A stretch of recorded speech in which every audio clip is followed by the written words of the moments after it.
Jammu and Kashmir, Jammu और कश्मीर, जम्मू कश्मीर एक ऐसी जगह जिसे हेवन ऑफ अर्थ कहा जाता है क्योंकि यहाँ की नेचुरल ब्यूटी।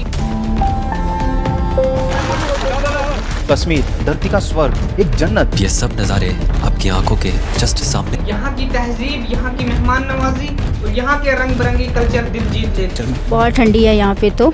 मेरा एक कश्मीर के लोगों को पहचानिए।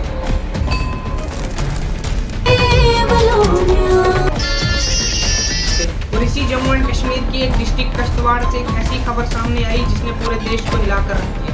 ये कहानी किश्तवाड़ के एक छोटे से गांव संग्राम भट्टा की है, जहाँ पर एक पति अपनी ही बीवी का कत्ल कर देता है। क्या मेहंदी अभी लगी हुई है हाथ में, जो कि अभी बोल नहीं पा रहे हैं कुछ भी। मैं यही रिक्वेस्ट करती हूँ कि हमको डेड बॉडी दी जाए, डेड बॉडी देखने के लायक नहीं है। थी इसके पीछे की वजह और क्यों, आइए पूरी कहानी को गहराई से समझते हैं।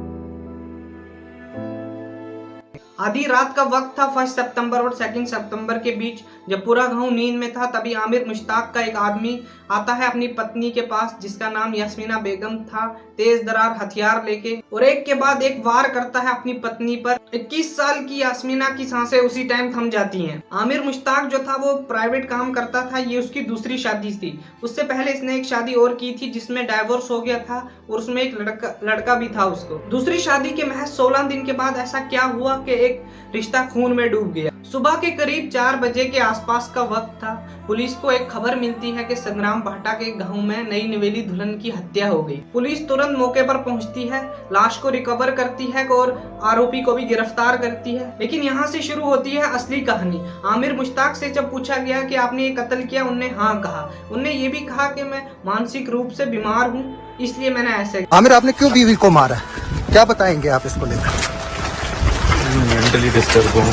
क्या ये आमिर ने यहाँ पर झूठ बोला कि मैं मानसिक रूप से बीमार हूँ ताकि कानून मुझ पे कार्रवाई ना करे? यास्मीन के परिवार का दावा कुछ और ही था। रिश्तेदारों ने आरोपी के हर बयान को खारिज कर दिया। उन्होंने कहा कि अगर कोई समस्या थी तो बेटी को वापस घर भेजा जा सकता था, ना कि ऐसे कत्ल किया जा सकता था। क्या ये सोची समझी साजिश थी या इसके पीछे कोई और अलग कहानी थी? दोस्तों, सबसे बड़ी बात थी कि मंडे को यास्मीना ने मायके जाना था। उसके लिए गाड़ी में पहले से ही तेल भरवा के रखा गया था, लेकिन मायके जाने से पहले ही उसकी हत्या हो जाती है।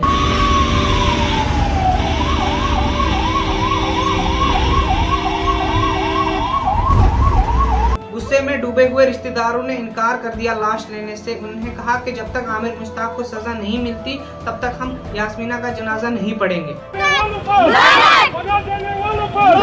गिरफ्तार करो, गिरफ्तार करो। हॉस्पिटल में माँ बाप का रो रो कर बुरा हाल था। भाई का ये भी कहना था कि मैं उसका कत्ल कर दूंगा। तो उसका कत्ल कर दूंगा मैं, ये मेरी बात है भाई। कत्ल कर रही है। जम्मू एंड कश्मीर में पता है कि जाफर कौन है। बस यास्मीना की बहन ने तो सीधा आरोप लगाया। उसने कहा कि इस हत्या में आमिर का ही नहीं बल्कि इनके पूरे परिवार का हाथ है। पुलिस के लिए ये मामला बहुत ज्यादा उलझ गया, लेकिन फिलहाल पुलिस ने ये भरोसा दिलाया है कि दोषी को पकड़ा जाएगा और उसको सजा दी जाएगी। इस मर्डर ने पूरे गांव को शौक में डाल दिया और लोकल लोगों का कहना था कि यास्मीना एक शांत और समझदार लड़की थी, फिर ये इसके साथ ऐसा क्यों हुआ। ये केस एक बार फिर याद दिलाता है कि डोमेस्टिक वायलेंस और घरेलू झगड़े कभी भी जिंदगी का हल नहीं होते। अगर रिश्तों में प्रॉब्लम हो तो उसका हल बातचीत, समझदारी और कानून से निकाला जाए। किसी की जिंदगी लेना कभी भी सोल्यूशन नहीं हो सकता। हर उस दोषी को सख्त से सख्त सजा मिलनी चाहिए जो ऐसे काम करते हैं। अगर आप इस वीडियो में लास्ट तक बने हो तो इस चैनल को सब्सक्राइब और लाइक कर लो। ऐसी और वीडियोस देखने के लिए चैनल को सब्सक्राइब करो। मिलते हैं एक नई वीडियो में, तब तक के लिए खुदा हाफिज।